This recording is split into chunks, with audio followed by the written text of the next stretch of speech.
I just think once you give a clear communications, then your actions need to align with said communication. Yes. Because you know what makes a joint super messy, man? It's just like, we'll say we're broken up, but then you still, without saying too much, you're acting like a couple. I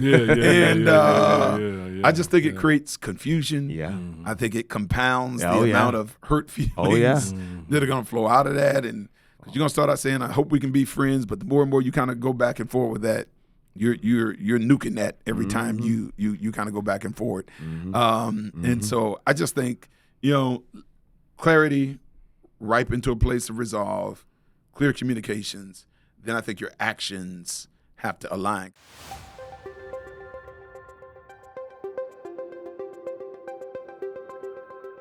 Life can be fast-paced, strenuous, and flat-out overwhelming. Life transitions and taboo topics can make it hard to catch your breath. Welcome to Breathe, a podcast that enables you to slow down, get your bearings, and engage in real conversations where no topic is off limits. Breathe is presented by Breath of Life, hosted by David Person and speaker-director Pastor Deblier Snell. Boom! All right. Hey, What's up, everybody. We're back. We are back. Welcome to another episode of Breathe. Yes, sir. Yes, Pastor Deblier Snell, Pastor Kirk Nugent, David Person. We're glad to be with you once again. Yes, indeed. And that boom, as we were doing that boom today, I thought, boom, here goes the relationship. Yeah. Because that's what we're talking about. That's what we're talking about. Breaking up is hard to do. Hard to do. We're not necessarily urging people to make any rash decisions. Not that at all. But that is going to happen with some relationships. Yeah. Well, to get in the relationship, for some was a rash decision. Very true. That's sometimes you got to make a decision once you have clarity. Once you have clarity. And again, today this is for those who are dating. And I was telling David, not marriages. Yeah, not marriages. Yeah. This is very clear. Specifically for a dating edition. Yes. It's funny because we're in graduation season. Yes. And as colleges and high schools all across the nation, and it's not just for young people, but that's one of the dominant questions I get. It's just like, Pastor, how do I know that I'm on the right path? Should I continue? It's a big one. Should I stick it out? Yeah. And I know that it's not just 20-year-olds that are having that conversation within themselves. They're probably people of all ages. And so that's what kind of put it on my mind. And that's because I think relationships, even under the best circumstances, can be challenging. Right? Sure can. Oh, very much. They sure can. I mean, they're never, it's funny because whether we all gather intel about relationships in different ways. So hopefully you were able to see a healthy relationship in your house. Or even, and not just a healthy, realistic relationship in your house. Right. But then we draw a lot of information sometimes from media, unfortunately, from movies, from social media, and sometimes we can get kind of an idealistic view, and sometimes it's hard to know what is just a normal relational challenge. But then I do think because we are drawing a lot of information from television and movies, there is a degree of relational pathology and messiness that is so common in reality relationship TV, or just some of the stuff that we are consuming, that there's some things that we are dealing with that when you see that or even sniff it, you ought to be running in the opposite direction. Absolutely. So like whether you're watching these different shows, whether it's stuff like, Love and Marriage or Love and Hip Hop or Insecure, any of this kind Married of stuff, at First Sight, there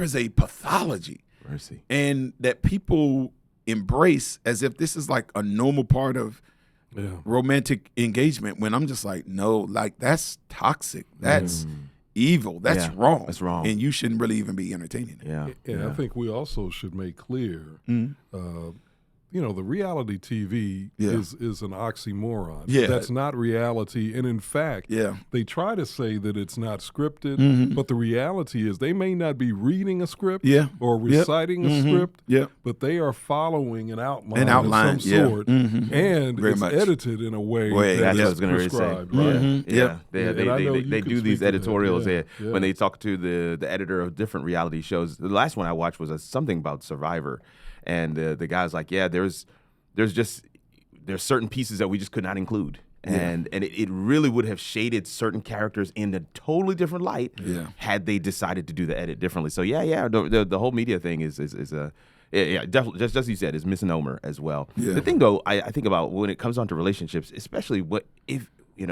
is it time to break up? I do think that a lot of times the focus is on the other person and not necessarily on ourselves. That's true. Am I in a healthy space? Am I able to process this well? Am I able to have a level, balanced approach or response to certain things?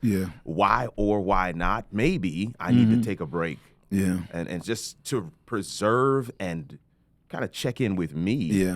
I don't hear often enough. And I do think that should be part of or component of the whole dating sphere as well.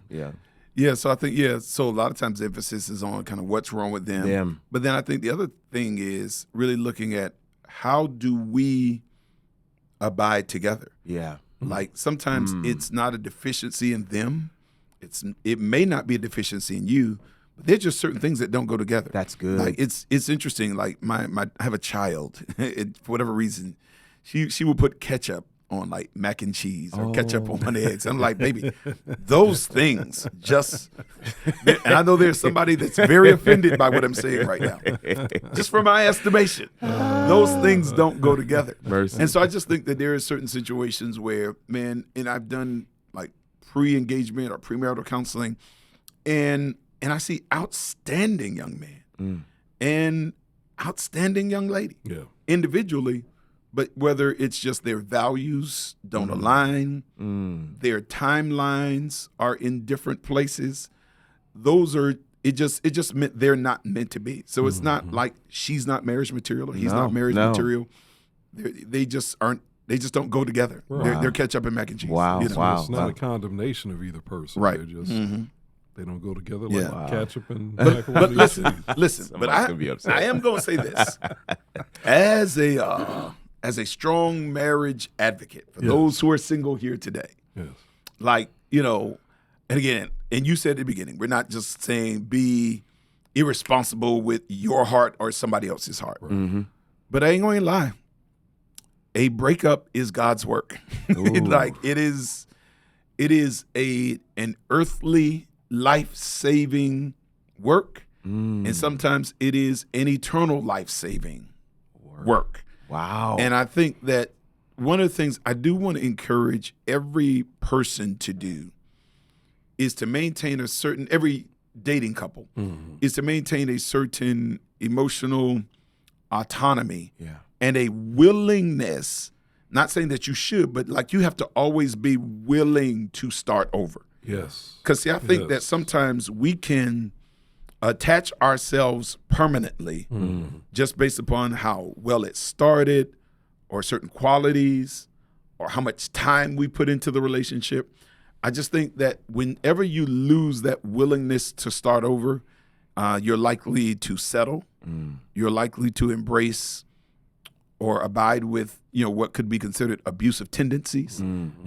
It'll keep you blind to overt red flags. And so I just think that everybody has to be willing to start over. And I just think sometimes when God is severing you from another person, it is really his way of creating room for the person that he has ordained for you. And a part of a breakup, a part of a providential breakup is timing. So that that breakup needs to happen in a certain time frame. And then because we're humans, like even though it's an intellectual decision, there's probably going to be a grieving process of some sort for the loss of that relationship. There's probably going to be a healing portion. And then there's a stretch that your heart has to be made ready to be able to receive like that person that God ultimately has for you. And see, and that's why I think you really have to do it in the right season. Yeah. Because God is not saying, okay, because God is going to send that person. That like God is, there is a divine intersection. Right there. Planned. Yeah. Mm-hmm. Right? Mm-hmm. But if you're still in the relationship, you'll miss the intersection. Yeah. Yeah. Or even if you drag the relationship too long and now you're in that grieving stage, you won't even be able to recognize the intersection. Or if you're still in that stage where there's healing that needs to take place and emotional ties that need to be severed, like you wouldn't even be able to recognize the right person if you're not in the right season. Wow. And so I just think that there are times where like God is doing a work in you, and it's not against them. He's doing that same work for them. For them, yeah. He is making room providentially for you to be able to receive the person that God has in store for you. And I just think one of the errors that we make is we kind of feel like, okay, man, I'm not seeing, and this is a tough plight. They're saying I don't see anybody in my church. I'm not really seeing anybody in my spiritual circle that's a potential candidate. So in their minds, I might as well just ride it out over here, or at least I want to have some company. And I just think there's a danger in that because I just think that sometimes it is these little temporary entanglements that can cause you to really miss out on really a long-term blessing of a person. We used to call that settling. Settling, settling for this temporary situation, so you won't feel lonely, or whatever. And you're saying that's not healthy and could potentially block the opportunity God really has for you. Absolutely. So let me ask you guys just a basic fundamental question: when is it time to end a relationship? Yeah. Oh, yeah. So let me be clear. In every situation, there's some variance. Yeah. In every situation. But I think that there's some universal things that you ought to at least consider. I think number one, if the relationship or the union, there are certain unions, man, that have a way of bringing out the best, most endearing qualities in a person. Yeah. And then there's certain unions, because of the way they interact or because of the toxicity of it, it just brings out that worse version of you. Like it causes you to spiral spiritually. Yeah. The relationship, man, just kind of has you operating in an insecure place, an unsettled place. Yeah. I just think that when it draws out that person that you're trying to leave behind, I think it's something that needs to be considered. I think there's something else that's very, very simple. Is just, man, are you having, like, has the relationship stripped you of your peace? Ooh. Like, there is just, I can't really explain it. It's kind of hard. You might need to say that one. I might need to say it again. Okay, all right. So if you're in a relationship and God has removed his peace, there is this unrest. Yeah. And it may start out small, but I think the volume gathers momentum over time. And I think that as you continue to move down a certain path, God, through the Holy Spirit, just really kind of robs you of peace. So you're up late at night, you're up early. Sometimes when you see healthy relationships, you're bothered by it. I just think that, whenever there is a lack of peace, I think that's the Lord talking to you and trying to say, maybe it's time for you to consider something. I think the other thing is, like, when you, especially, and this is more for grown people, right? This is not for the 18, 19, 20-year-old. Yeah. But when you just have different timelines, and I mentioned that earlier. So, like, man, somebody they're thinking marriage thoughts. Like, they're settled. Like, they've reached certain milestones. And I'm not saying you got to have a PhD, but just she's thinking marriage thoughts. He's thinking husband thoughts. But maybe you're dating somebody who's just kind of saying, I just got out of a marriage and I'm just trying to see what's there. Or, I got to finish grad school and my PhD and I'm going to be 5 years before I'm thinking those kind of thoughts.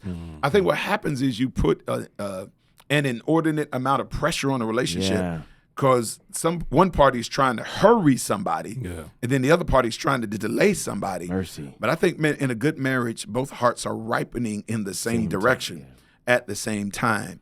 And so I just think that those are some things, along with just, there's a great quote somebody stated on Instagram, and I don't get a whole lot of information from Instagram, but it says a lot of times we want to marry our preference, but the truth is we ought to marry our values. Ooh. And I just think that, man, when you just have really divergent values about God, whether it's about children, about how you see your life, like, because there are certain people, their marriage is an accent or an accessory for their work. Yes. But there are certain people, their value is saying, no, work is, our marriage is not built around our work. No. Our work has to be built around our marriage. Yeah. And I just think that you need somebody that shares those values. And so those are just a few kind of broad things to consider, and that's not any and every situation, but just some things. I don't know. There was one. See, you painted a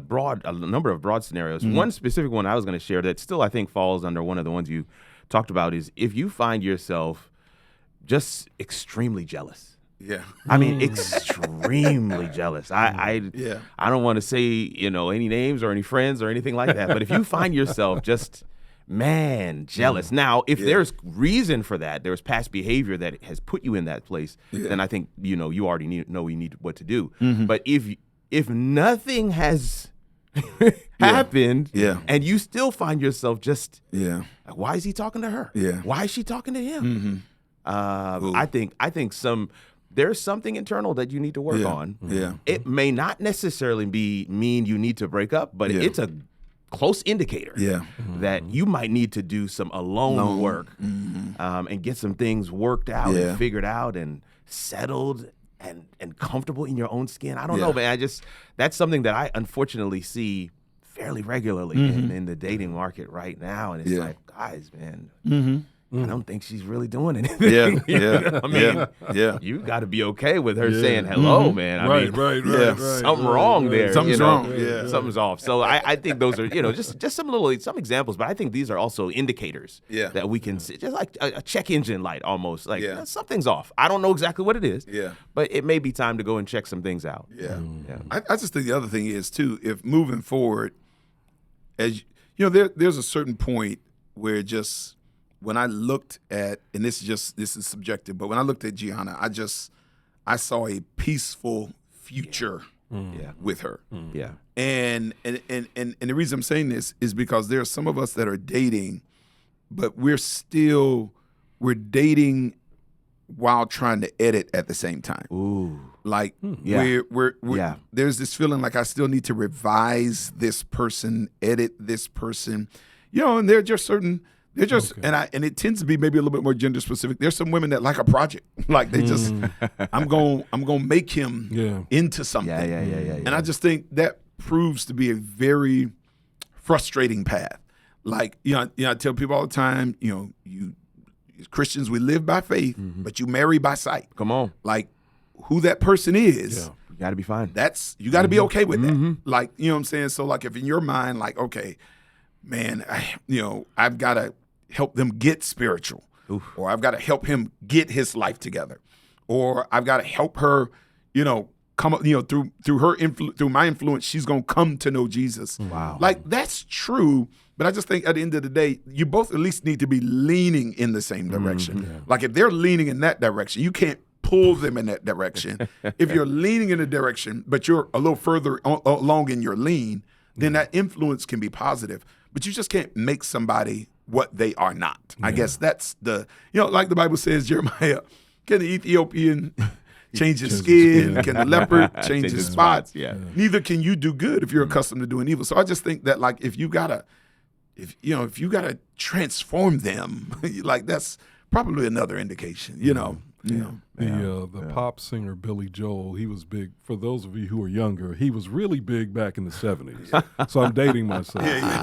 But he had one of his biggest hits was a song called "I Love You Just the Way You Are." You got to be able to love that person just as they are, or if you're not at the love stage yet, like them. Just as they are. If you can't really say that, then you may need to kind of examine where you are and make some choices.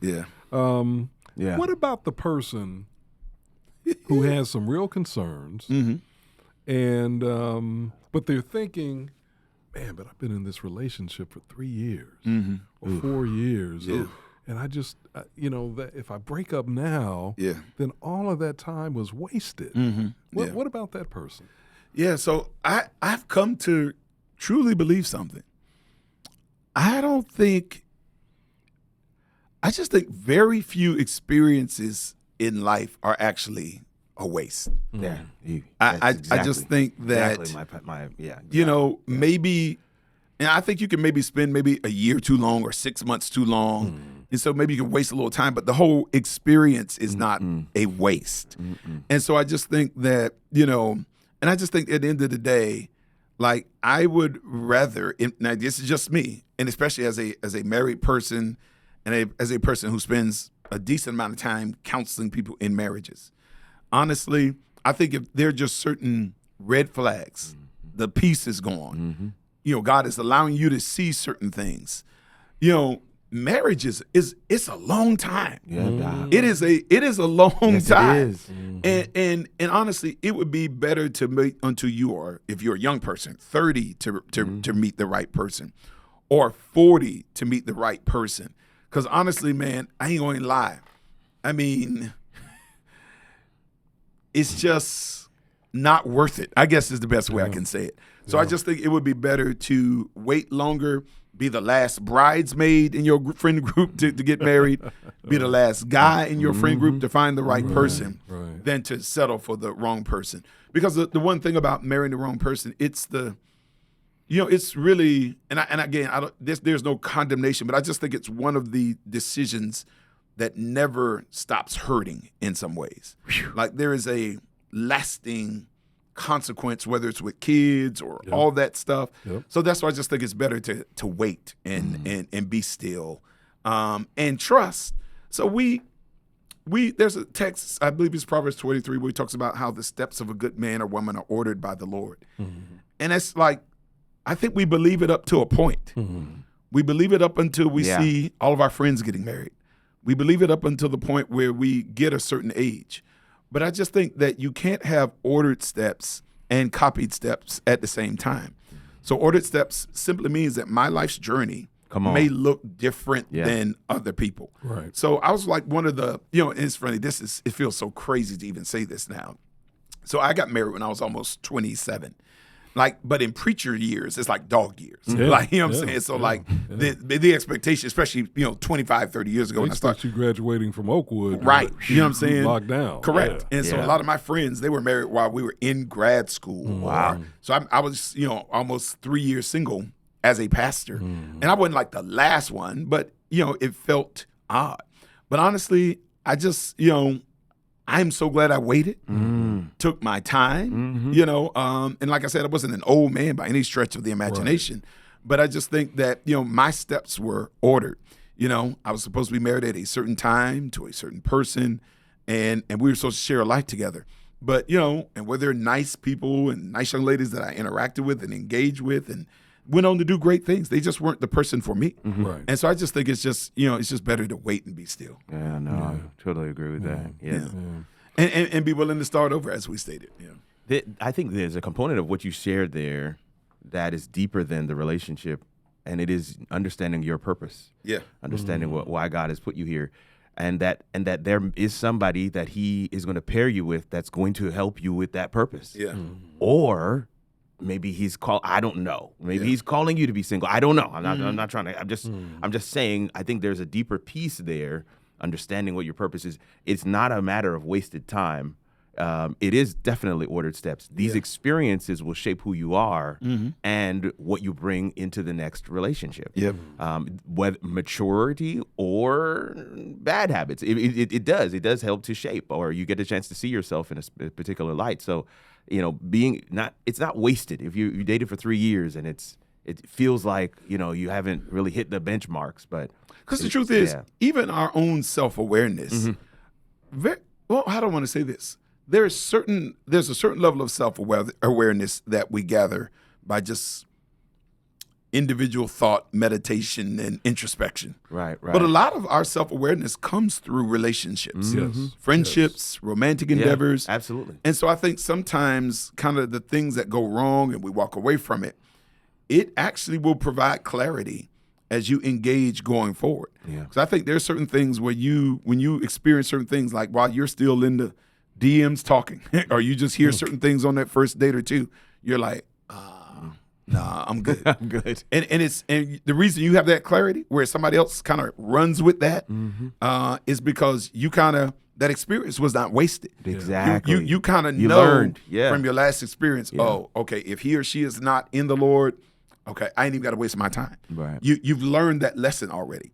Or if you realize, oh, they kind of like to manhandle, or she likes to kind of really hit below the belt. Like, oh, no, I've been there, done that. I'm not going to see where that goes. I'm not going to hope that works itself out. So what I'm saying is, I just think there is wisdom, insight, and perspective to be gleaned from every relational engagement. So it's only a waste if you continue the cycle. But if you learn the lesson, as they say, some people are blessings, some people are lessons. If you learn the lesson, it's not a waste. Not a waste. I like it. Yeah. Before I ask you the last question, I just want to hover over one point. Any person who is emotionally or physically or mentally abusive, that should be a non-starter. Right then, as right far then. as I'm concerned. Yeah. I'm with you 110%. Totally. Non-starter. Totally. And unfaithful. Yeah. Like, honestly, it's funny. And I don't have the direct statistic in front of me, so I won't quote the number. But it's funny because even there's a certain percentage of marital infidelities that didn't start once people got married. Yeah. It was just a carryover, or whether it was just they never severed a tie with a child's mother or father, that kind of stuff. Like, a lot of times it didn't start after they said I do. That's a great point. Just a continuation. And so I just think that even when those things are happening, don't gloss it over. Don't make excuses. Just don't say a man is just going to be a man, or no. She just had a bad moment. Like, that's usually an indication of something a little more deep seated. I know of one case, and I think it is highly unusual. And when I say I know about it, I mean I know about it because I know both of the parties very well. Well, actually, in this case, there were three parties, so I know them all. Yeah. But I know of one situation where a man was dating the woman that he eventually married, but while he was dating that woman, he had a child with another person. But that is very rare that you see a couple come out of that situation and then have literally years of happiness to follow. Wow. Yeah. That's very rare. It's rare. That's the exception. And I think that, and they probably had to do a lot of work. I imagine they did. Those early years of marriage probably had a different heaviness, or a little more heaviness than perhaps they needed to have. Because that kind of stuff never just you don't wash it over by saying I do. The work still has to be done. A lot of work leading up to deciding to get married and getting married, and then, as you're saying, a lot of work afterward. Final question: is there a healthy way to end a dating relationship? Let me even go a little bit deeper and just say it this way. How do you end it? Okay. So I think sometimes the heart can be like a piece of fruit. I think it ripens to a certain point. So I think that there comes a point in time, because you know how sometimes people will say we broke up before we actually broke up. You ever kind of heard that statement? Definitely have. I know the concept. Yeah.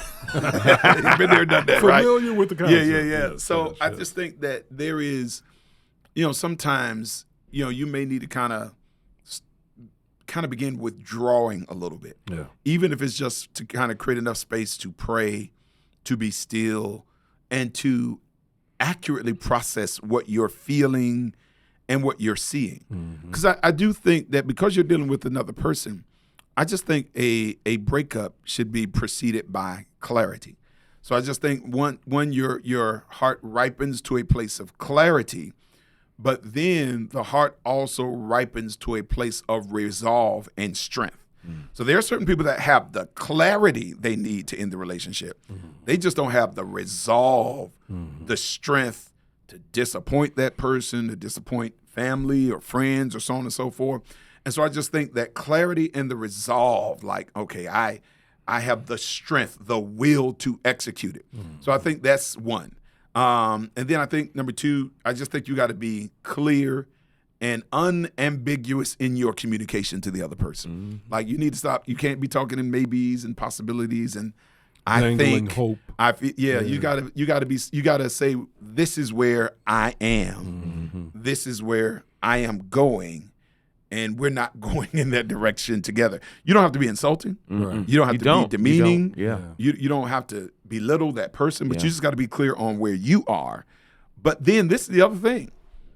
I just think once you give a clear communications, then your actions need to align with said communication. Yes. Because you know what makes a joint super messy, man? It's just like, we'll say we're broken up, but then you still, without saying too much, you're acting like a couple. I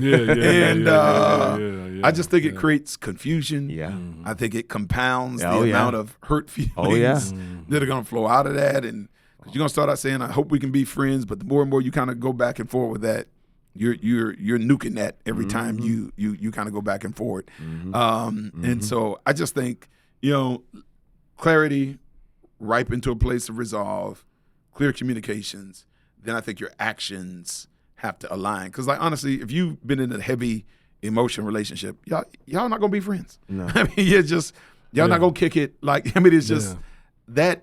At least not for a while. At least not for a while. Yeah, maybe that's a better way of saying that. Space. You need that space.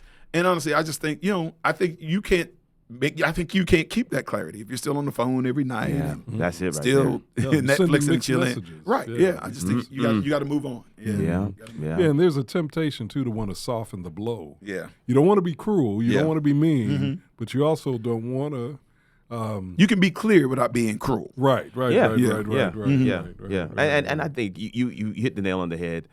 I think the scenario that you don't want is that you break up in haste. You break up in anger, in an angry moment, with not having processed it and thought it through, and, as you said, ripened to a resolve, ripened to a state. This is where I am. That is, in my opinion, the complete other end of the spectrum. You definitely want to have clarity, and as you shared, and that kind of sets the playing field for everybody. I do think that it is possible to break up and not insult, and not belittle. We're going different directions. Right. Yeah. Can I just throw in a couple final thoughts? This is heavy. So this is a heavy subject. And it's not like a lighthearted conversation, at least not for somebody listening. But I do want to say to somebody who is in a relationship, this is the thing about God. He will not, if you are earnestly seeking him, he will not let you be deceived. Like, he will push things into the light. He will will things to the surface. Yeah. But, like, you've got to act on the data that God is revealing. Yes. So that there'll be times where people will come and say, oh, we got married and he or she changed. That's actually not how people operate. No, it's just like you got married and now it's just permanent. Like you're finally at a space where you're seeing what other people have been seeing all along. And so I just think I just want to encourage somebody, whatever God is showing you, don't ignore it. Don't bury it. Don't wish it away. Because again, marriage doesn't solve problems. Marriage just makes those problems permanent. Like, it makes them immortal and unending.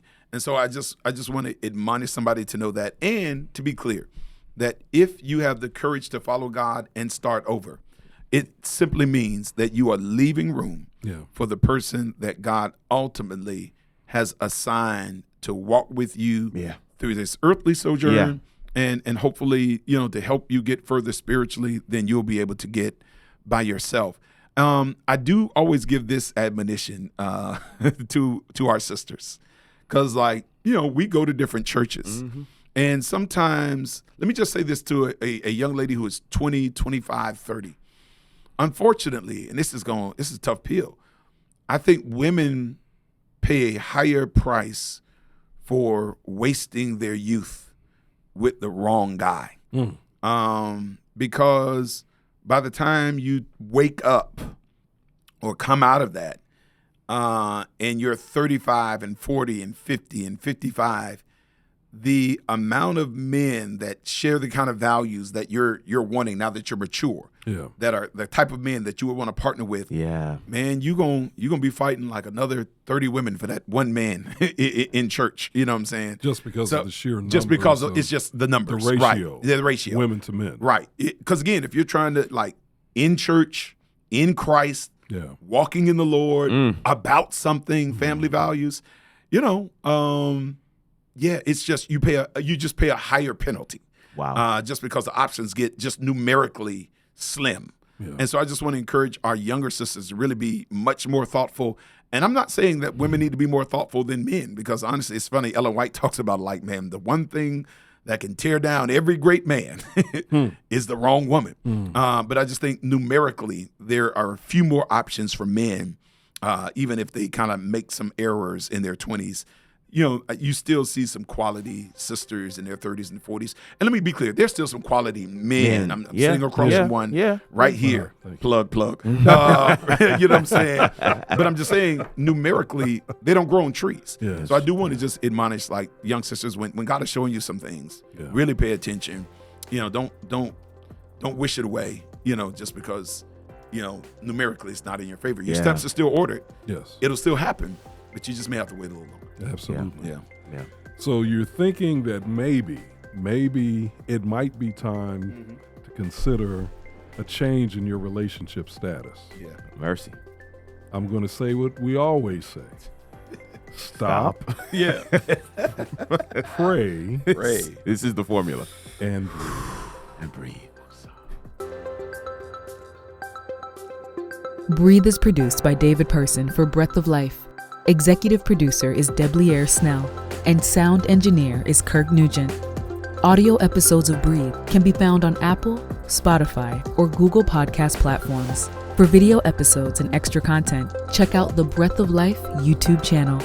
Breath of Life is faith-based content, resources, and programs from a contemporary urban perspective for those looking for hope and guidance.